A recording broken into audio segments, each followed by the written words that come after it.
பிதா, குமாரன், பரிசுத்த ஆவியானவரின் திரியேக திருநாமம் நம் அனைவரையும் ஆசீர்வதித்து காப்பதாக. ஆமென். பெந்தகோஸ்தே திருநாள் எனப்படுகிற பரிசுத்த ஆவியின் பண்டிகை இந்த நாளிலே இந்த காணொளி மூலமாக உங்களை சந்திப்பதிலே மிகுந்த மகிழ்ச்சி அடைகிறேன். இந்த காணொளி ஆராதனையை கவனித்துக் கொண்டிருக்கிற பார்த்து கொண்டிருக்கிற உங்கள் ஒவ்வொருவரையும் ஆண்டவராகிய இயேசு கிறிஸ்துவின் திரு பெயரினாலே வாழ்த்தி அன்போடு வரவேற்றுக் கொள்ளுகிறேன். இந்த நாளின் ஆராதனைக்கு துவக்கமாகவும் கடவுளுடைய திருப்பெயர் மாட்சிமை உண்டாகும் வண்ணமாகவும் பழைய கீர்த்தனையிலே 103, புதிய கீர்த்தனையிலே 98 தீய மனதை மாற்ற வாரும் தேவ ஆவியே என்ற கீர்த்தனையை நாம் இணைந்து பாடுவோம். பழைய கீர்த்தனையிலே 103, புதிய கீர்த்தனையிலே 98.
பரிசுத்த ஆவியின் பண்டிகை இந்த நாளில் நிருப பகுதியை வாசிக்க கவனமாக கேட்போம். அது அப்போஸ்தலர் நடபடிகள் 2ஆம் அதிகாரம் வசனங்கள் 1-11 முடியும்.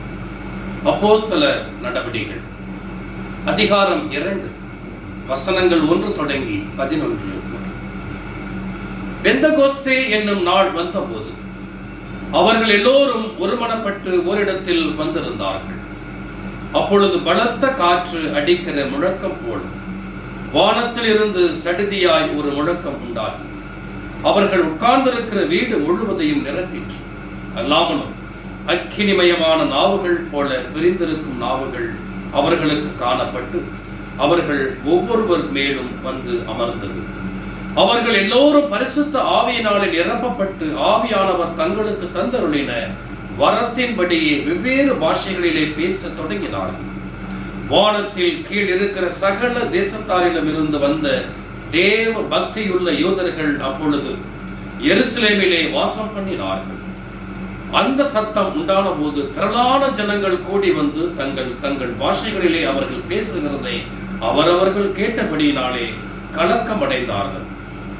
எல்லோரும் பிரமித்து ஆச்சரியப்பட்டு ஒருவரை ஒருவர் பார்த்து, இதோ பேசுகிற இவர்கள் எல்லோரும் கலிலேயர் அல்லவா? அப்படி இருக்க நம்மில் அவரவர்களுடைய ஜென்ம பாஷைகளிலே இவர்கள் பேச கேட்கிறோமே, இது எப்படி?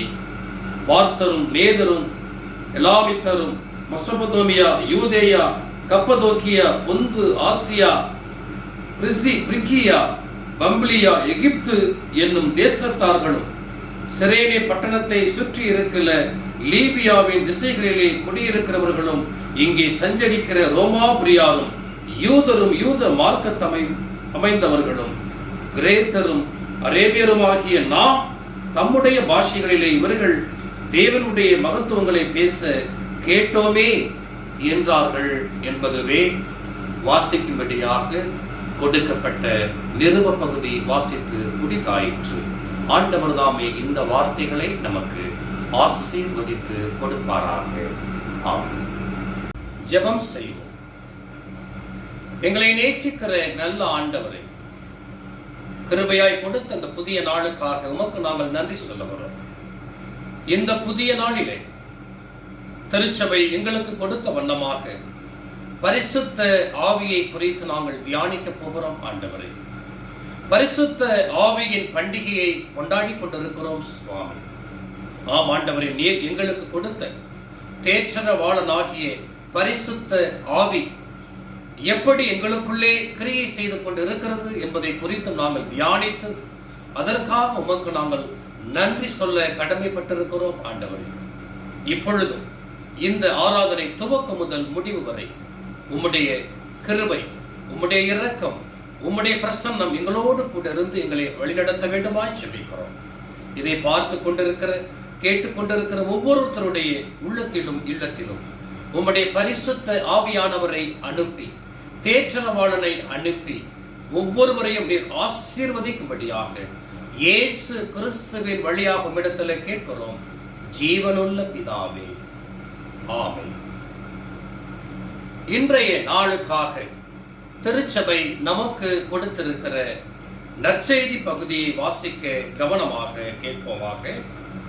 அது பரிசுத்த யோவான் எழுதிய நற்செய்தி நூல் 14ஆம் அதிகாரம் வசனங்கள் 23 31 முடி. பரிசுத்த யோவான் எழுதிய நற்செய்தி நூல் அதிகாரம் 14 வசனங்கள் 23 31 முடி.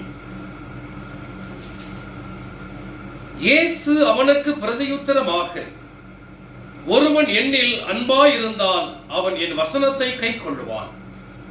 அவனில் என் பிதா அன்பாயிருப்பார். நாங்கள் அவனிடத்தில் வந்து அவனோடே வாசம் பண்ணுவோம். என்னில் அன்பாயிராதவன் என் வசனங்களை கைக்கொள்ள மாட்டான். நீங்கள் கேட்கிற வசனம் என்னுடையதாய் இராமல் என்னை அனுப்பின பிதாவினுடையதாய் இருக்கிறது. நான் உங்களுடனே தங்கி இருக்கையில் இவைகளை உங்களுக்கு சொன்னேன். என் நாமத்தினாலே பிதா அனுப்ப போகிற பரிசுத்த ஆவியாகிய தேற்றரவாளனே எல்லாவற்றையும் உங்களுக்கு போதித்து நான் உங்களுக்கு சொன்ன எல்லாவற்றையும் உங்களுக்கு நினைப்பூட்டுவார். சமாதானத்தை உங்களுக்கு வைத்து போகிறேன், என்னுடைய சமாதானத்தையே உங்களுக்கு கொடுக்கிறேன். உலகம் கொடுக்கிற பிரகாரம் நான் உங்களுக்கு கொடுக்கிறது இல்லை. உங்கள் இருதயம் கலங்காமலும் பயப்படாமலும் இருப்பதாக. நான் போவேன் என்றும் திரும்பி உங்களிடத்தில் வருவேன் என்றும் நான் உங்களுடனே சொன்னதை கேட்டீர்களே. நீங்கள் என்னில் அன்புள்ளவர்களாயிருந்தால் பிதாவின் இடத்திற்கு போகிறேன் என்று நான் சொன்னதை குறித்து சந்தோஷப்படுவீர்கள். ஏனெனில் என் பிதா என்னிலும் பெரியவராய் இருக்கிறார். இது நடக்கும் போது நீங்கள் விசுவாசிக்கும்படியாக நடப்பதற்கு முன்னமே இதை உங்களுக்கு சொன்னேன். இனி நான் உங்களுடனே அதிகமாய் பேசுவதில்லை. இந்த உலகத்தின் அதிபதி வருகிறான், அவனுக்கு என்னிடத்தில் ஒன்றுமில்லை. நான் பிதாவில் அன்பாயிருக்கிறேன் என்றும் பிதா எனக்கு கட்டளையிட்டபடியே செய்கிறேன் என்றும் உலகம் அறியும்படிக்கு இப்படி நடக்கும். எழுந்திருங்கள், இவ்விடம் விட்டு போவோம் வாருங்கள் என்றார் என்பதுவே. நாம் அனைவரும் இணைந்து நம்முடைய விசுவாசத்தை அப்போஸ்தல விசுவாசமாக பயபக்தியோடு அறிக்கை செய்வோமாக. நாம் அனைவரும் இணைந்து நம்முடைய விசுவாசத்தை அப்போஸ்தல விசுவாசமாக பயபக்தியோடு அறிக்கை செய்வோமாக. பரலோகத்தையும் பூலோகத்தையும் படைத்த சர்வவல்ல பிதாவாகிய கடவுளை விசுவாசிக்கிறேன். அவருடைய ஒரே குமாரனும் ஆண்டவருமாகிய இயேசு கிறிஸ்துவை விசுவாசிக்கிறேன். அவர் பரிசுத்த ஆவியினால் கர்ப்பத்தில் உட்பவித்து கனிமனத்தை பிறந்து பொந்தி பிலாத்தின் கீழ் பாடுபட்டு சிலுவையில் அறையுண்டு மரித்தடக்கம் செய்யப்பட்டார். பாதாளத்தில் இறங்கி 3 நாள் மரித்தவரிடத்திலிருந்து உயிர் எழுந்தார். பரத்துக்கு ஏறி எல்லாமுள்ள பிதாவாகிய கடவுளுடைய வலப்பக்கத்தில் வீற்றிருக்கிறார். அவ்விடத்திலிருந்து உயிரோருக்கும் மரித்தோருக்கும் நியாய தீர்ப்பளிக்க வருவார். பரிசுத்த ஆவியானவரை விசுவாசிக்கிறேன். பொதுவான பரிசுத்த சபையும் பரிசுத்தவான்களுடைய ஐக்கியமும் பாவ மன்னிப்பும் சரீர உயிர்த்தெழுதலும் நித்திய ஜீவனும் உண்டென்று விசுவாசிக்கிறேன். ஆமென். நாம் அறிக்கையிட்ட இந்த விசுவாசத்தில் மரண பரியந்தம் நிலைத்திருக்க ஆண்டவர் தாமே நமக்கு துணை அருளை காப்பாராக. ஆமென். நாம் மீண்டுமாக கடவுளுக்கு மாட்சிமை உண்டாகும் வண்ணமாகவும் அருளுரைக்கு ஆயத்தப்படும் வண்ணமாகவும் 81வது ஞான பாடலை இணைந்து பாடும். ஞான பாடல் எண் 81.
நம்முடைய பிதாவாகிய கடவுளிடத்திலிருந்தும் ஆண்டவராகிய இயேசு கிறிஸ்துவின் இடத்திலிருந்தும் உங்களுக்கு கிருபையும் சமாதானமும் உண்டாவதாக.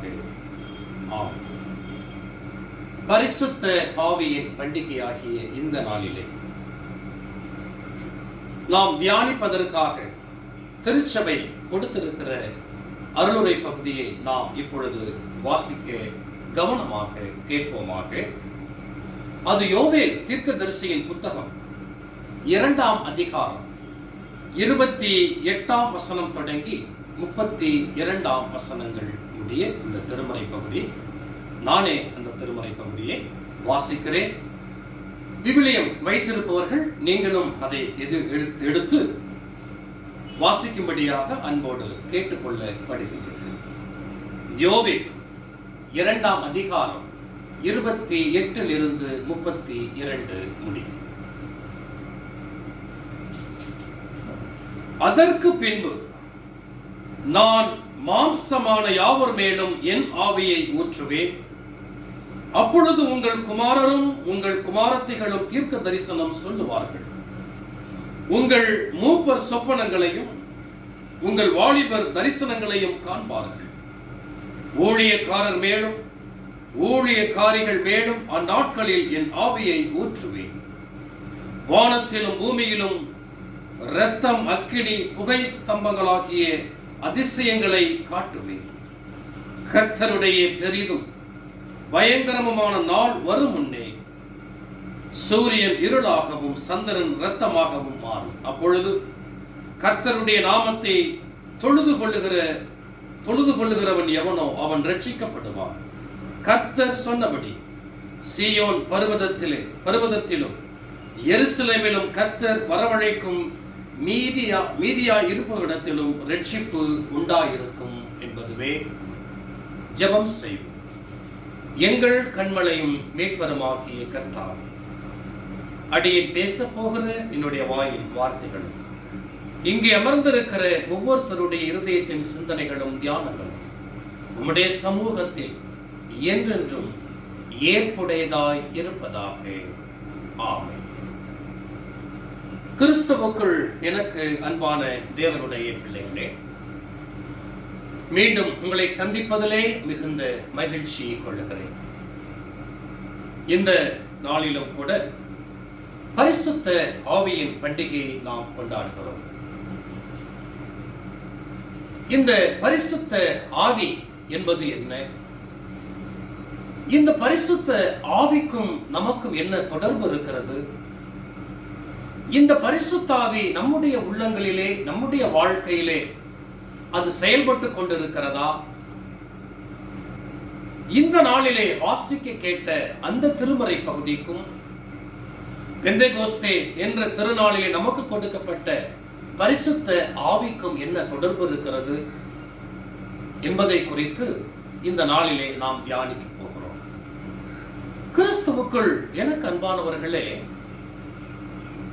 திருச்சபை இந்த நாளுக்கு என்ன பெயர் வைத்திருக்கிறது என்று சொன்னால் பரிசுத்த ஆவியின் பண்டிகை. பண்டிகை என்றாலே எல்லோருக்குமே நன்றாக தெரியும். பண்டிகை என்றாலே அது சந்தோஷமும் சமாதானமும் மகிழ்ச்சியும் ஆட்டம் பாட்டம் கொண்டாட்டம் இவைகளை உள்ளடக்கியதுதான் பண்டிகை. கிறிஸ்து பிறப்பின் பண்டிகை எப்படியோ, கிறிஸ்து உயிர்த்தெழுந்த பண்டிகை எப்படியோ, அறுப்பின் தோத்திர பண்டிகை எப்படியோ, மிசியோன் தோத்திர பண்டிகை எப்படியோ, அப்படிதான் இந்த பரிசுத்த ஆவியின் பண்டிகை. கிறிஸ்துவுக்குள் அன்பானவர்களை ஒன்று மட்டும் நன்றாக புரிந்து கொள்ள வேண்டும். எந்த ஒரு கருத்தும், எந்த ஒரு நபரும், எந்த ஒரு பண்டிகையும் நம்முடைய வாழ்க்கையில் அது இடைபடவில்லை என்று சொன்னால், நம்முடைய வாழ்க்கையோடு அது கலக்கவில்லை என்று சொன்னால் நாம் பண்டிகையை கொண்டாட மாட்டோம். நன்றாக நீங்கள் புரிந்து கொள்ள வேண்டும். 2000 வருடங்களுக்கு முன்பதாக பாலஸ்தீனாவிலே பெத்லெகேமிலே ஆண்டவராகிய இயேசு கிறிஸ்து பிறந்தார். அந்த ஆண்டவராகிய இயேசு கிறிஸ்து நம்முடைய வாழ்க்கையிலே மிகப்பெரிய மாற்றத்தை அவர் ஏற்படுத்தினபடியினால்தான் நாம் கிறிஸ்துவை வழிபடுகிறோம். கிறிஸ்து பிறப்பின் பண்டிகையாகிய கிறிஸ்துமஸை சந்தோஷமாக உற்சாகமாக கொண்டாடுகிறோம். ஆனால் அதே நிலையிலே எப்படி கிறிஸ்துமஸ் கொண்டாடுகிறோமோ, எப்படி ஈஸ்டர் கொண்டாடுகிறோமோ, அதே போல பரிசுத்த ஆவியின் பண்டிகையை நாம் கொண்டாடுவது இல்லை. பரிசுத்த ஆவியின் பண்டிகை என்று சொன்னாலே நம்முடைய ஆலயத்தில் யாருக்காவது திடப்படுத்தல் நடக்கும். அந்த திடப்படுத்தலை பங்கு பெறுவோம். அந்த திடப்படுத்தலை முன்னிட்டு நடக்க போகிற ஒவ்வொரு நிகழ்விலும் நாம் உடனிருந்து அதை கொண்டாடுவோம், அவ்வளவுதான். ஆனால் அந்த பரிசுத்த ஆவி என்கிறது நாம் அதிக முக்கியத்துவம் கொடுப்பது இல்லை. காரணம், இந்த பரிசுத்த ஆவி என்பது ஏதோ அது ஒரு அந்நியப்படுத்தப்பட்டது. பரிசுத்த ஆவி என்பது அதற்கு நாம் பல்வேறு பாஷைகள் பேச வேண்டும், பரவச மொழிகள் பேச வேண்டும், ஆடி பாடி குதிக்க வேண்டும். இப்படிதான் நாம் நினைத்துக் கொண்டு இவையெல்லாம் நம்முடைய ஆலயத்திலே இல்லையே, எப்படி பரிசுத்த ஆவியை நம்ம கொண்டாட முடியும் என்று நாம் யோசிக்கிறோம். அப்படியானால் நம்முடைய மனதிலே, நம்முடைய உள்ளங்களிலே பரிசுத்த ஆவி என்பது ஏதோ அந்நிய பாஷை பேசுகிற, பரவச மொழி பேசுகிற, ஆடி பாடி பாடல் ஆராதனை செய்கிற, எப்பொழுதுமே உற்சாகமாய் அல்லேலூயா தோத்திரம் என்று சொல்லுகிற அப்படிப்பட்டவர்களுக்கு சொந்தமான பண்டிகை என்பது போல நாம் நினைத்துக் கொள்ளுகிறோம். ஆனால் பரிசுத்த ஆவி என்பது என்ன? பரிசுத்த ஆவி நமக்குள்ளே எப்படி செயல்படுகிறது? பரிசுத்த ஆவியினால் நாம் என்ன நன்மை பெற்றோம்? பரிசுத்த ஆவி நம்முடைய வாழ்க்கையில எப்படி இரண்டர கலந்திருக்கிறது என்பதை குறித்து தான் இந்த நாளிலே நாம் தியானிக்க போகிறோம். கிறிஸ்துவுக்குள் எனக்கு அன்பானவர்களே, இந்த பரிசுத்த ஆவி உங்களுடைய என்னுடைய வாழ்க்கையிலே அனுதினமும் செயல்பட்டு கொண்டிருக்கிறது. அனுதினமும் பரிசுத்த ஆவியானவர் நம்மை வழிநடத்துகிறார். அது எப்படி? அதை குறித்துதான் திருமறை விவிலியத்தின் ஆதாரத்தோடு நாம் இப்பொழுது பார்க்க போகிறோம். தொடர்ந்து நாம் அதை குறித்து தான் நாம் அதிகமாக தியானிக்க போகிறோம். கிறிஸ்துவுக்குள் எனக்கு அன்பானவர்களே, இந்த பரிசுத்த ஆவி எனப்படுகிற தேற்றரவாளன் ஆண்டவராகிய இயேசு கிறிஸ்துவுக்கு பிறகு கடவுளால் நமக்கு அனுப்பப்பட்டவர் என்பதை நாம் புரிந்து கொள்ள வேண்டும். குறிப்பாக 50ஆம் நாள் எனப்படுகிற அந்த நாள், அதைதான் பெந்தகோஸ்தே நாள் என்று நாம் சொல்லுவோம். அதற்கு மற்றொரு பெயர் 50ஆம் நாள். அதாவது இஸ்ரவேல் மக்கள் பஸ்கா பண்டிகையை தொடங்கி முதல் நாள் பஸ்கா பண்டிகை, அதிலிருந்து 50ஆம் நாள், அதற்கு பெயர்தான் பெந்தகோஸ்தே பண்டிகை. நாம் அப்போஸ்தலர் நடவடிக்கைகள் 2ஆம் அதிகாரம் முதல் வசனத்துல நம்ம பார்த்தோமே என்று சொன்னால், இன்றைய நாளில் நிருப பகுதியும் அதுதான். பெந்தகோஸ்தே என்னும் நாள் வந்த பொழுது, ஆக பெந்தகோஸ்தே என்பது பஸ்கா பண்டிகையிலிருந்து 50ஆம் நாள். 7 வாரங்கள் தொடர்ந்து அந்த பஸ்கா பண்டிகை நிகழ்வுகள் நடக்கும். அந்த 7 வாரங்கள் முடிந்து 7-7-49 50ஆம் நாள் பெந்தகோஸ்தே நாள். அந்த நாள் பழைய ஏற்பாட்டிலே அது கடவுளுக்கு நன்றி செலுத்துகிற, கடவுள் நமக்கு கொடுத்த எல்லா நன்மைகளில் இருந்தும் நிலங்களை விளைய செய்தார், நல்ல மழையை கொடுத்தார். ஆக முதற்கனி, முதல் தரமான தன் வயல்களிலே விளைந்ததை கடவுளுக்கு நன்றி படையலாக செலுத்துகிற அந்த நிகழ்வாக கொண்டாடி வந்தார்கள்.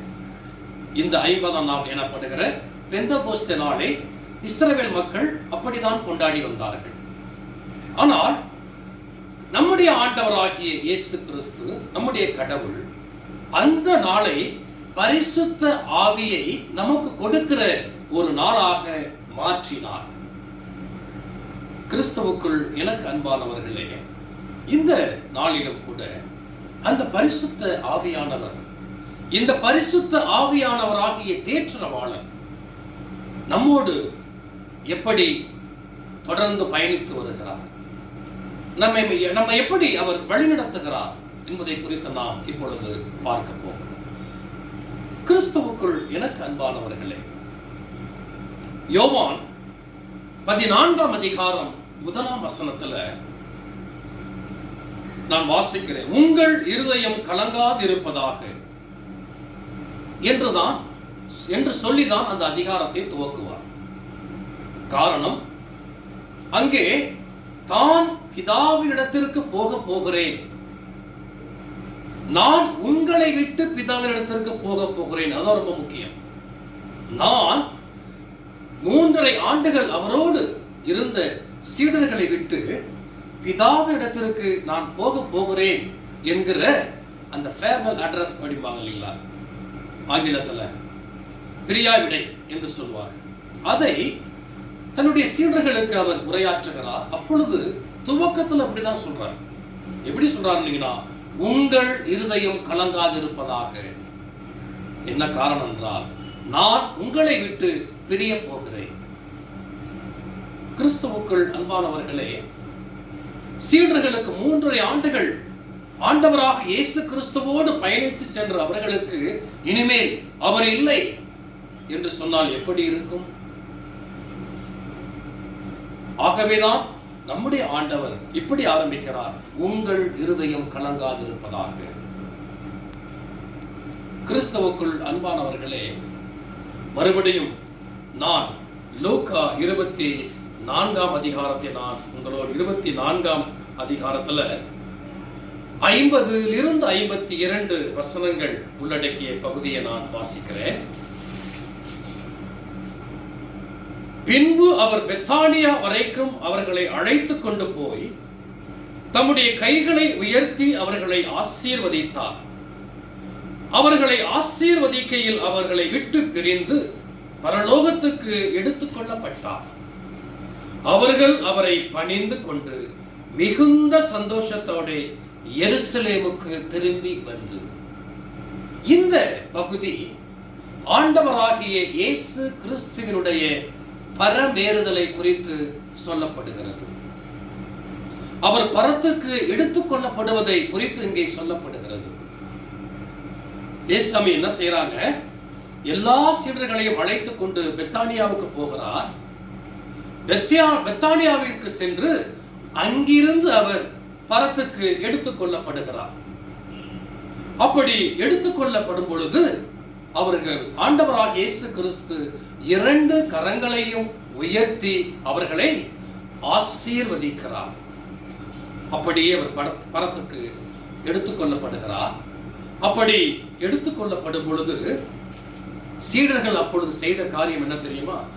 அவர்கள் அவரை பணிந்து கொண்டு மிகுந்த சந்தோஷத்தோட எருசலேமுக்கு திரும்பி வந்து. யோசித்து பாருங்கள் எனக்கு அன்பானவர்களே, நான் உங்களை விட்டு போகிறேன் என்று சொல்வதற்கு முன்பதாக நீங்கள் திடன் கொள்ளுங்கள் என்றுதான் ஆரம்பிக்கிறார். காரணம், இந்த செய்தியை கேட்டு சீஷர்கள் மிகவும் உடைந்து போவார்கள். நான் உங்களை விட்டு பிரிந்து போகிறேன் என்ற செய்தியை கேட்டால் சீடர்கள் உடைந்து போவார்கள், மனம் கலங்கி போவார்கள், திடனற்று போவார்கள். ஆகவே திடன் கொள்ளுங்கள் என்று ஆரம்பிக்கிறார். ஆனால் இங்கே ஆண்டவராக இயேசு கிறிஸ்து தன்னுடைய சீடர்களை விட்டு பிரிந்து பரலோகத்துக்கு எடுத்துக் கொள்ளப்படுகிறார். ஆனால் இந்த சீடர்களுக்கு வருத்தம் இல்லை, வருத்தத்திற்கு பதிலாக சந்தோஷம், மிகுந்த சந்தோஷம் உண்டானது என்று லூக்கா இங்கே பதிவிடுகிறார். காரணம் என்ன? இந்த சந்தோஷம் எப்படி வந்தது? காரணம், ஆண்டவராகிய இயேசு கிறிஸ்து அவருக்கு பதிலாக தேற்றரவாளனாகிய பரிசுத்த ஆவியானவரை நமக்குள்ளே கொடுத்திருக்கிறார். அந்த பரிசுத்த ஆவியானவர் நமக்குள்ளே இருக்கின்ற பொழுதுதான் மிகப்பெரிய நம்பிக்கையும் மிகப்பெரிய திடனும் சந்தோஷமும் நமக்குள்ளே வந்திருக்கிறது. இன்றளவும் திருச்சபை கட்டி காத்து இன்றளவும் திருச்சபை செயல்பட்டு கொண்டிருக்கிறது என்று சொன்னால் அதற்கு முக்கிய காரணம் பரிசுத்த ஆவியானவர். பரிசுத்த ஆவியானவர் இல்லை என்று சொன்னால் இன்றைக்கு திருச்சபை இல்லை.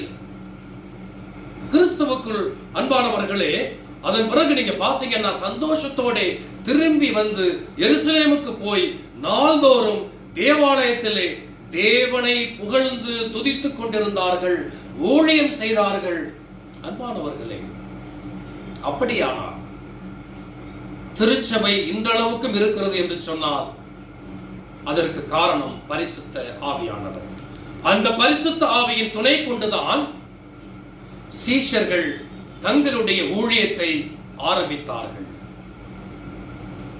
அடுத்து நாம் பார்க்கும் என்று சொன்னால், இந்த பரிசுத்த ஆவியானவர் யோவான் 16ஆம் அதிகாரம் 13, 14 ஆகிய 2 வசனங்களை நான் வாசிக்கிறேன். திருமறை வைத்திருப்பவர்கள் நீங்களும் பாருங்கள். யோவான் 16, 13 மற்றும் 14. சத்திய ஆவியாகிய அவர் வரும்போது சகல சத்தியத்திற்குள்ளும் உங்களை நடத்துவார். அவர் தம்முடைய சுயமாய் பேசாமல் தாம் கேள்விப்பட்டவைகள் யாவையும் சொல்லி வரப்போகிற காரியங்களை உங்களுக்கு அறிவிப்பார். அவர் என்னுடையதில் எடுத்து உங்களுக்கு அறிவிப்பதனால் என்னை மகிமைப்படுத்துவார். அன்பானவர்களே, பரிசுத்த ஆவி அடுத்தது அவர் செய்ய போகிற காரியம் என்னவென்று சொன்னால், நம்மை சகல சத்தியத்திற்குள்ளும் வழிநடத்துவார். நமக்கு எல்லோருக்குமே தெரியும் சத்தியம் என்பது என்ன. நானே வழியும் சத்தியமும் ஜீவனமாய் இருக்கிறேன். ஆண்டவராக இயேசு கிறிஸ்து நமக்கு சத்தியம். அவர்தான் உண்மை. இந்த உலகத்தில் இருக்கிற ஒரே உண்மை அவர்தான். அந்த ஆண்டவராகிய இயேசு கிறிஸ்துவிலே நாம் தரித்திருந்து சகலத்தையும் அவருக்குள்ளே நம்மை வழிநடத்தி வருகிறவர் பரிசுத்த ஆவியானவர். அது மட்டுமல்ல, என்னை மகிமைப்படுத்துவார் என்று சொல்லுகிறார். ஆண்டவராகிய இயேசு கிறிஸ்து என்று சொல்றார். அவர் என்னுடையதில் எடுத்து உங்களுக்கு அறிவிப்பதனால் என்னை மகிமைப்படுத்துவார். அப்படியானால் எங்கெங்கெல்லாம் ஆண்டவராகிய இயேசு கிறிஸ்து மகிமைப்படுகிறாரோ, எங்கெங்கெல்லாம் நம் நிமித்தமாக ஆண்டவராகிய இயேசு கிறிஸ்து மகிமைப்படுத்தப்படுகிறாரோ அங்கே பரிசுத்த ஆவியானவர் இருக்கிறார். அங்கே பரிசுத்த ஆவியானவர் இருக்கிறார் என்பதை மட்டும் நாம் மறந்துவிடக் கூடாது. எனக்கு அன்பான தேவ ஜனமே, கிறிஸ்துவுக்குள் எனக்கு அன்பான தேவ ஜனமே, அடுத்து பார்த்தீங்க அப்படின்னு சொன்னா, யோவான் 14ஆம் அதிகாரம் 26ஆம் வசனத்தை நான் மறுபடியும் உங்களுக்கு நான் வாசிக்கிறேன். இந்த நாளிலே அதுதான் நமக்கு நற்செய்தி பகுதியாகவும் கொடுக்கப்பட்டிருக்கிறது. யோவான் 14:26. என் நாமத்தினாலே பிதா அனுப்ப போகிற பரிசுத்த ஆவியாகிய தேற்றரவாளனே எல்லாவற்றையும் உங்களுக்கு போதித்து நான் உங்களுக்கு சொன்ன எல்லாவற்றையும் உங்களுக்கு நினைப்பூட்டுவார். ஆண்டவராகிய இயேசு கிறிஸ்துவினுடைய அந்த வார்த்தைகள், அவர் நமக்கு போதித்த உவமைகள், அவர் நமக்கு சொன்ன சத்தியங்கள், அவர் நமக்கு சொன்ன திருவசனங்கள் எப்போப்பெல்லாம் நமக்குள்ளே ஞாபகம் வருகிறதோ, எப்பொழுதெல்லாம் அதை குறித்து நாம் தியானிக்கிறோமோ, எப்பொழுதெல்லாம் அந்த திருவசனத்தின்படி நாம் நடக்கிறோமோ, அப்பொழுதெல்லாம் பரிசுத்த ஆவி நம்மோடு இருக்கிறார். கிறிஸ்துவுக்குள் அன்பானவர்களே, விவிலியம் அப்படிதான் நமக்கு சொல்லுகிறது. விவிலியம் நமக்கு அதைதான் நமக்கு சொல்லுகிறது. நான் மறுபடியும் அந்த வசனத்தை நான் வாசிக்கிறேன். 16 யோவான் 14:26 நான் மறுபடியும் நான் வாசிக்கிறேன். என் நாமத்தினாலே பிதா அனுப்ப போகிற பரிசுத்த ஆவியாகிய தேற்றரவாளன் எல்லாவற்றையும் உங்களுக்கு போதித்து, அதாவது கர்த்தருடைய வார்த்தையை நமக்கு போதித்து நான் உங்களுக்கு சொன்ன எல்லாவற்றையும் உங்களுக்கு நினைப்பூட்டுவார். ஆண்டவராகிய இயேசு கிறிஸ்து எப்படி நாம் வாழ வேண்டும் என்பதை நமக்கு சொல்லி முன்மாதிரி காண்பித்திருக்கிறாரோ அதை நமக்கு நினைப்பூட்டுகிறவராக பரிசுத்த ஆவியானவர் நம் கூடவே பயணிக்கிறார். நம்மோடவே வரார். அந்த அவருடைய வேலை என்னங்க?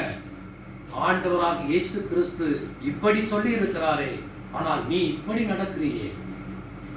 ஆண்டவராக இயேசு கிறிஸ்து இந்த காரியத்தை குறித்து இப்படி சொல்லி இருக்கிறாரே, நீங்கள் இப்படி நடக்க வேண்டும் அல்லவா என்று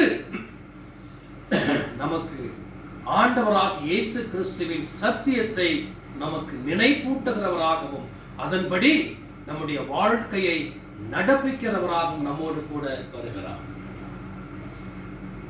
அடுத்து அப்போஸ்தலர் நடவடிக்கைகள் 1ஆம் அதிகாரம் 8ஆம் வசனத்திலே சொல்லப்படுகிறது, பரிசுத்த ஆவி உங்களிடத்திலே வரும் பொழுது நீங்கள் பலன் அடைந்து எருசலேமிலும் யூதேயா முழுவதிலும் சமாரியாவிலும் பூமியின் கடைசி பரியந்தம் எனக்கு சாட்சிகளாய் இருப்பீர்கள் என்றார். அன்பானவர்களே, பரிசுத்த ஆவி உங்களிடத்திலே வருகின்ற பொழுது நீங்கள் பலனடைவீர்கள். அடுத்து சாட்சியுள்ள பிள்ளைகளாக இருப்பீர்கள்.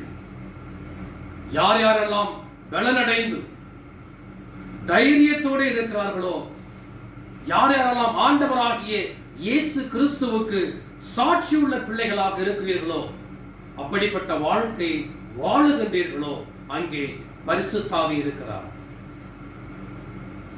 நாம் செய்கிற செயல், நாம் பேசுகிற பேச்சு ஒவ்வொன்றிலும் ஆண்டவராகிய இயேசு கிறிஸ்து மகிமைப்பட வேண்டும். அவர் சாட்சியாக அறிவிக்கப்பட வேண்டும். அப்படி அறிவிக்கப்பட்டால் அந்த இடத்திலே பரிசுத்த ஆவியானவர் துணை இல்லாமல் எதுவே நடக்காது. அன்பானவர்களே, நாம் சத்தியத்திற்குள் நடப்பவர்களாக இருப்போம் என்று சொன்னால் அங்கே பரிசுத்த ஆவி இருக்கிறார். நாம் கலக்கம் இல்லாமல் திடன் கொண்டு பலத்தோடு தைரியத்தோடு இருக்கிறோம் என்று சொன்னால் அங்கே பரிசுத்த ஆவி இருக்கிறார். நாம் எங்கெல்லாம் சாட்சியுள்ள பிள்ளைகளாக இருக்கிறோம் என்று சொன்னால் ஆண்டவராக இயேசு கிறிஸ்துவுக்கு சாட்சியுள்ள பிள்ளைகளாக இருக்கிறோம். ஆண்டவராக இயேசு கிறிஸ்துவை நம்முடைய பேச்சாலும் செயலாலும் அவரை மகிமைப்படுத்துகிறோம் என்று சொன்னால் அங்கே பரிசுத்த ஆவி இருக்கிறார். பரிசுத்த ஆவி நாம் உண்மையே பேசி உண்மையின்படி நடப்போமேயானால் அங்கே பரிசுத்த ஆவி இருக்கிறார். கிறிஸ்துவுக்கு அன்பானவர்களே, அப்போஸ்தலனாகிய பவுல் சொல்லுவார், அவர் ஆசீர்வதிக்கும் போது அப்போஸ்தல ஆசீர்வாதத்தில் சொல்லுவார், நம்முடைய ஆண்டவராகிய இயேசு கிறிஸ்துவின் கிருபையும் பிதாவாகிய கடவுளின் அன்பும் பரிசுத்த ஆவியின் ஐக்கியமும் என்று சொல்வார். ஐக்கியம் என்று சொன்னால் ஃபெலோஷிப், ஒரு ஐக்கியம், ஒரு சமாதானம். ஆக எங்கெல்லாம் ஐக்கியமும் எங்கெல்லாம் சமாதானமும் இருக்கிறதோ அங்கே பரிசுத்த ஆவியானவர் இருக்கிறார். பரிசுத்த ஆவி என்பது ஏதோ பரவச மொழி பேசு, நடனமாடி, தாண்டி குதித்து அற்புதமான வார்த்தைகளை பேசி, பரவச மொழி பேசி, அந்நிய பாஷை பேசுவது மட்டும் பரிசுத்த ஆவி அல்ல. பரிசுத்த ஆவி பல்வேறு வழிகளிலே நம்மோடு பயணித்துக் கொண்டிருக்கிறார். எனக்கு அன்பானவர்களே, நாம் வாசிக்க கேட்ட அந்த அருளுரை பகுதியில் யோவேல் தீர்க்கதரிசியின் புத்தகம், அது 1ஆம் அதிகாரத்தை நம்ம பார்த்தோம் என்று சொன்னால், இஸ்ரவேல் மக்களுக்கு மிகப்பெரிய துன்பம். என்ன துன்பம் தெரியுமா? அவர்கள் செய்த விவசாயம் சரியாக வரவில்லை. வெட்டுக்கிளிகள் தின்று விட்டன. மழை இல்லை. வெட்டுக்கிளிகள் தின்று விட்டால் அதன் பிறகு உணவிற்கு கஷ்டம், பஞ்சம். அதன் மூலமாக கொள்ளை நோய். இப்படிப்பட்ட நேரத்தில் யோவேல் தீர்க்கதரிசி இங்கே சொல்லுகிறார், இதை பார்த்து அவரால் பொறுத்துக் கொள்ள முடியவில்லை. உடனே சொல்லுகிறார், நாம் ரெட்டுடுத்தி சாம்பலில் அமர்ந்து முழங்கால் படியிட்டு உபவாசித்து கடவுளை நோக்கி மன்றாடுவோம் என்று ஒரு அறைகூவலை, ஒரு அழைப்பை அங்கே கொடுக்கிறார். அப்படி கொடுத்த பிறகுதான் அந்நாட்களில் என்று நாம் ஆரம்பிக்கப்படுகிறது. யோவேல் 2ஆம் அதிகாரம் அப்படி கொடுக்கின்ற பொழுதுதான், யோவேல் 2ஆம் அதிகாரம் 16ஆம் வசனத்தை வாசிக்கிற, ஜனத்தை கூட்டுங்கள், சபையை பரிசுத்தப்படுத்துங்கள், முதியோரை சேருங்கள், பிள்ளைகளை பாலுங்கிற குழந்தைகளையும் கூட்டுங்கள், மணவாளன் தன் அறையையும் மணவாட்டி தன் மறைவையும் விட்டு புறப்படுவார்களாக என்று சொல்லி முடித்த பிறகு, அதன் பிறகு நீங்க பார்த்தீங்க அப்படின்னு சொன்னா அந்த இடத்துல அவர் சொல்லுவாரு, பயப்படாதேயுங்கள், வனாந்தரத்திலே மேய்ச்சல்கள் உண்டாகும், விருட்சங்கள் காய்கள் காய்க்கும், அத்திமரமும் திராட்சை செடியும் பலனை தரும். கிறிஸ்துவுக்குள் எனக்கு அன்பானவர்களே, ஆக இப்படிப்பட்ட மிகுந்த ஆசீர்வாதம் வரும் அந்த காலகட்டத்தில் தான் 28ஆம் வசனத்தில், அதற்கு பின்பு நான் மாம்சமான யாவர் மேலும் என் ஆவியை ஊற்றுவேன். கிறிஸ்துவுக்குள் எனக்கு அன்பானவர்களே, பஞ்சம் முடிஞ்சு போச்சு. அதன் பிறகு மிகப்பெரிய ஆசீர்வாதத்தை கடவுள் கட்டளையிடுகிறார். உன்னுடைய வயல் இனிமே பூத்து செழிக்கும், நீ அறுவடையை மேற்கொள்ளுவாய் என்று ஆசீர்வாதத்தை சொல்லி முடிச்சுட்டு அடுத்ததான் என்ன சொல்றாரு அந்த நேரத்தில் 28ஆம் வசனத்தில், அதற்கு பின்பு நான் மாம்சமான யாவர் மேலும் என் ஆவியை ஊற்றுவேன், அப்பொழுது உங்கள் குமாரரும் உங்கள் குமாரத்திகளும் தீர்க்க தரிசனம் சொல்வார்கள், உங்கள் மூப்பர் சொப்பனங்களையும் உங்கள் வாலிபர் தரிசனங்களையும் காண்பார்கள். அன்பானவர்களே, இந்த பரிசுத்த ஆவி என்பது ஏன் இங்கே கொடுக்கப்படுகிறது என்று சொன்னால், மிகப்பெரிய உபத்திரவம். வயல்வெளிகள் காய்ந்து போயிற்று, வயல்வெளிகளை வெட்டுக்கிளிகள் தின்று தீர்த்து விட்டன. இஸ்ரவேலிலே மிகப்பெரிய பஞ்சம் உண்டாக போகிறது. அந்த பஞ்சம், அதன் மூலமாக கொள்ளை நோய், இவற்றிலிருந்து விடுபட வேண்டும் என்று சொன்னால் ஒரு அறைகூவலை அங்கு விடுக்கிறார். எல்லோரும் கடவுளை நோக்கி மன்றாடுங்கள், உபவாசித்து கடவுளை நோக்கி மன்றாடுங்கள் என்கிற அழைப்பை யோவேல் தீர்க்கதரிசி சொல்லுகிறார். அது முடிந்த பிறகு கடவுள் அவர்களை ஆசீர்வதிக்கிறார். அப்படி ஆசீர்வதித்த முடிந்த பிறகுதான் இந்த பரிசுத்த ஆவியை எல்லா மக்கள் மேலும் கொடுக்கிறார். ஏன் தெரியுமா? இனிமேல் இப்படிப்பட்ட ஒரு பஞ்சம், இப்படிப்பட்ட ஒரு கொள்ளை நோய் வந்தாலும் உங்களுக்கு தைரியத்தையும் வெள்ளனையும் கொடுக்கிறவர் பரிசுத்த ஆவியானவர். அன்பான தேவனுடைய பிள்ளைகளே, இந்த கொரோனா இக்கட்டான அந்த காலநிலையிலும் சூழ்நிலையிலும் நமக்கு தேவை பலன், நமக்கு தேவை பரிசுத்தம், நமக்கு தேவை ஆண்டவராக இயேசு கிறிஸ்துவின் சத்தியத்திற்குள்ளே நடக்கிற அப்படிப்பட்ட ஒரு காரியம். நமக்கு தேவை கர்த்தருடைய திரு வசனம், நமக்கு தேவை தைரியம். இவை எல்லாவற்றையும் நமக்கு அருகில் இருந்து கொடுப்பவர் பரிசுத்த ஆவியானவர். ஆம் அன்பானவர்களே, அந்த பரிசுத்த ஆவியை நாம் கேட்போம். லூக்கா 11ஆம் அதிகாரத்துல நம்முடைய ஆண்டவராகிய இயேசு கிறிஸ்து இப்படியாக சொல்லுகிறார். என்ன சொல்லுகிறார் என்று சொன்னார், லூக்கா 11ஆம் அதிகாரத்துல நானே வாசிக்கிறேன். லூக்கா 11. கேளுங்கள், மேலும் நான் உங்களுக்கு சொல்லுகிறேன். 11:19. மேலும் நான் உங்களுக்கு சொல்லுகிறேன், கேளுங்கள் அப்போது உங்களுக்கு கொடுக்கப்படும், தேடுங்கள் அப்பொழுது கண்டடைவீர்கள், தட்டுங்கள் அப்பொழுது உங்களுக்கு திறக்கப்படும். அதன் பிறகு அவர் சொல்லுவாரு 13ஆம் வசனத்துல, பொல்லாதவர்களாகிய நீங்கள் உங்கள் பிள்ளைகளுக்கு நல்ல ஈவுகளை கொடுக்க அறிந்திருக்கும் போது பரம பிதாவானவர் தம்மிடத்தில் வேண்டிக் கொள்வர்களுக்கு பரிசுத்த ஆவியை கொடுப்பது அதிக நிச்சயம் அல்லவா? ஆக கேளுங்கள், தொடர்ந்து கேட்போம் பரிசுத்த ஆவியை, தொடர்ந்து தட்டுவோம் பரிசுத்த ஆவியை, தொடர்ந்து தேடுவோம் பரிசுத்த ஆவியை, பரிசுத்த ஆவியை பெற்றுக்கொள்வோம். சகல சத்தியத்திற்குள்ளாக நாம் நடப்போம், பலனடைவோம், தைரியம் அடைவோம். ஆண்டவராக இயேசு கிறிஸ்து நமக்கு கற்றுக் கொடுத்த போதித்த அந்த போதனைகளை நமக்கு நினைப்பூட்டுவதற்காக பரிசுத்த ஆவி நம்மோடு கூட வருகிறார். அன்பானவர்களே, அவருக்கு இன்னொரு பேர் என்ன தெரியுமா? தேற்றரவாளர். நாம் துவண்டு போய் இருக்கிற நேரத்திலே, நாம் பலனற்று இருக்கிற நேரத்திலே, நாம் நம்முடைய நம்பிக்கையை இழந்திருக்கிற நேரத்திலே நம்மை தேற்றி, நம்மை உருவாக்கி, நமக்கு நம்பிக்கை கொடுத்து நம்மை ஆசீர்வதிக்கிறவர் அந்த பரிசுத்த ஆவியானவர். அந்த பரிசுத்த ஆவியின் பண்டிகையை தான் நாம் கொண்டாடுகிறோம்.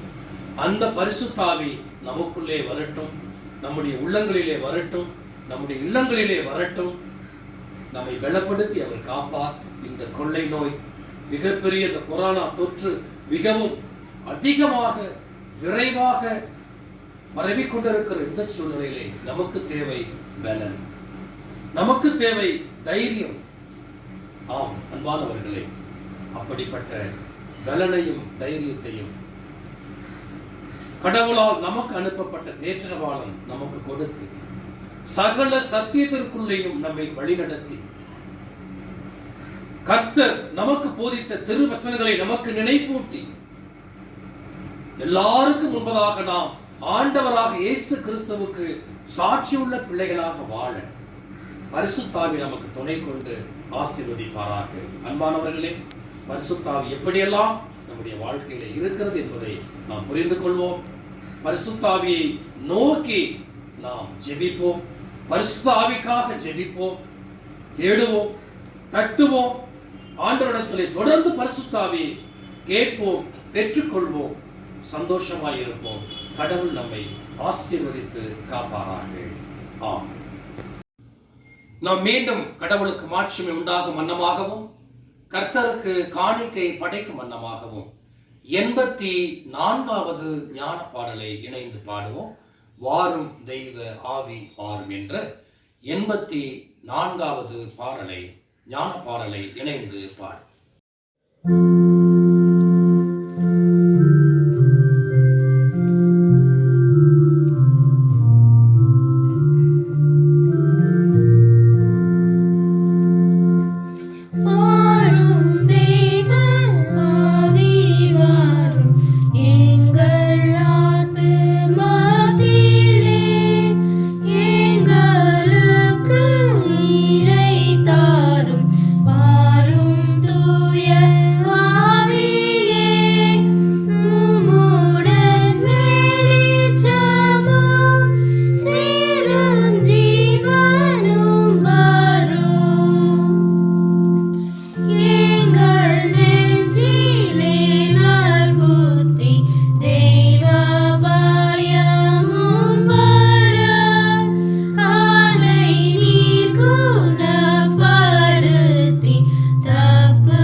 ஜெபம் செய்வோம். எங்களை நேசிக்கிற நல்ல ஆண்டவரே, ஒவ்வொரு நாளையும் கிருபையாய் நீர் எங்களுக்கு கொடுக்கிறீர் ஆண்டவரே. ஆம் சுவாமி, நாங்கள் நிர்மூலமாகாமல் இருப்பது உம்முடைய சுத்த கிருபை. உலகமே கொரோனா என்கிற தொற்றின் மூலமாக ஆண்டவரே பயந்து ஒளிந்து, கர்த்தாவே இப்படிப்பட்ட ஒரு பய சூழ்நிலையிலே வாழ்ந்து கொண்டிருக்கிற பொழுது பல்வேறு உயிர்கள் எங்களை விட்டு பிரிந்து செல்வதை நாங்கள் கண்கூடாக பார்க்கிறோம். பல்வேறு மக்கள் இல்லத்திலும் மருத்துவமனைகளிலும் ஆண்டவரே கர்த்தாவே படுகிற இன்னல்களையும் துயரங்களையும் நாங்கள் பார்க்கிறோம். ஆண்டவரே, இப்படிப்பட்ட நேரத்திலும் எங்களை நீர் அற்புதமாக ஒவ்வொரு நாளும் பாதுகாத்து பராமரித்து வருகிறீர். அதற்காக உமக்கு நாங்கள் நன்றி சொல்லுகிறோம் சுவாமி.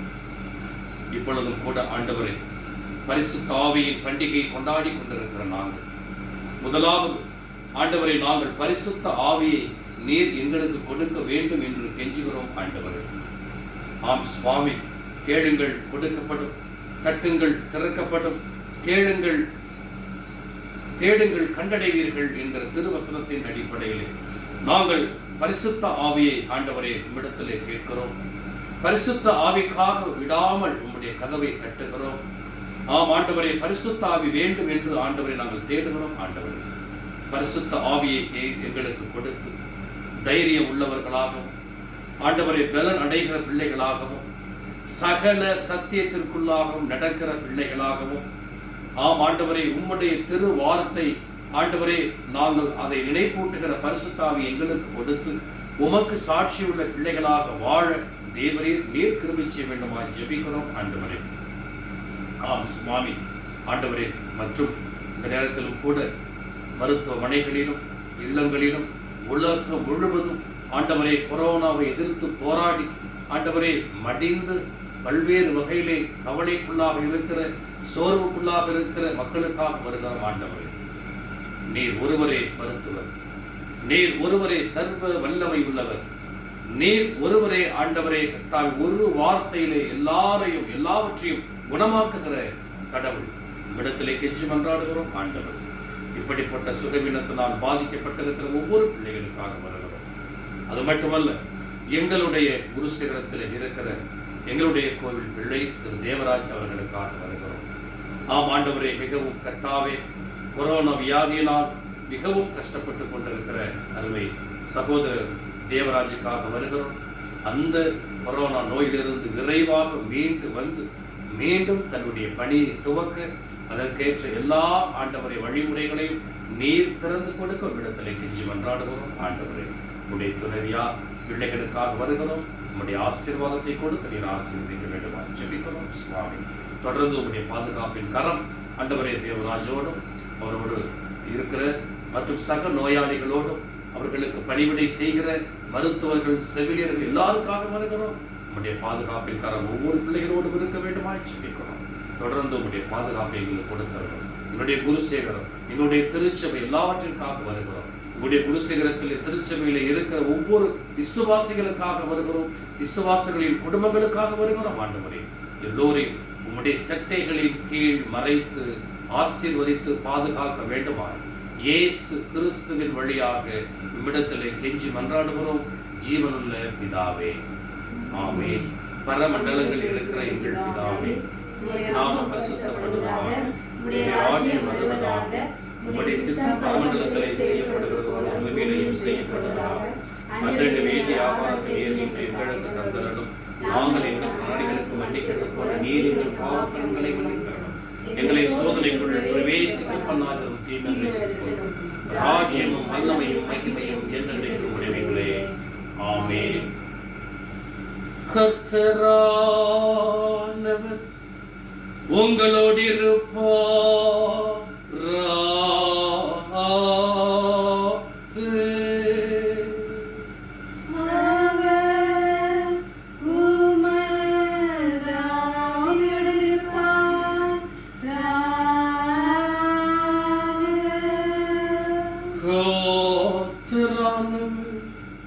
உன்னை ஆசீர்வதித்து உன்னை காப்பாராக.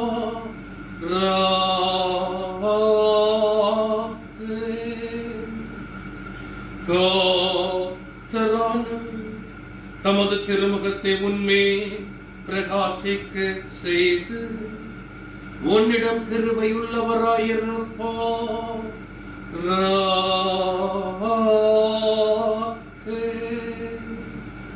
கர்த்தரானவர் தமது திருமுகத்தை உனக்கு பிரசன்னமாக்கி உனக்கு சமாதானம் தந்தருளுவார்.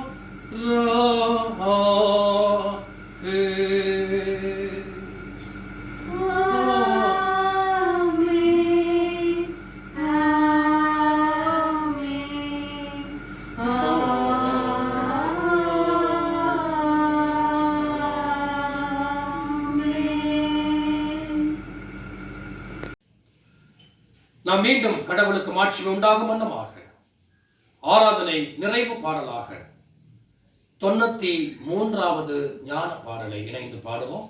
ஞான பாடலின் 93.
சுவாமியே கிருபையாயிரும், கிறிஸ்துவே கிருபையாயிரும், சுவாமியே கிருபையாயிரும். ஆமென். பராபரனுக்கு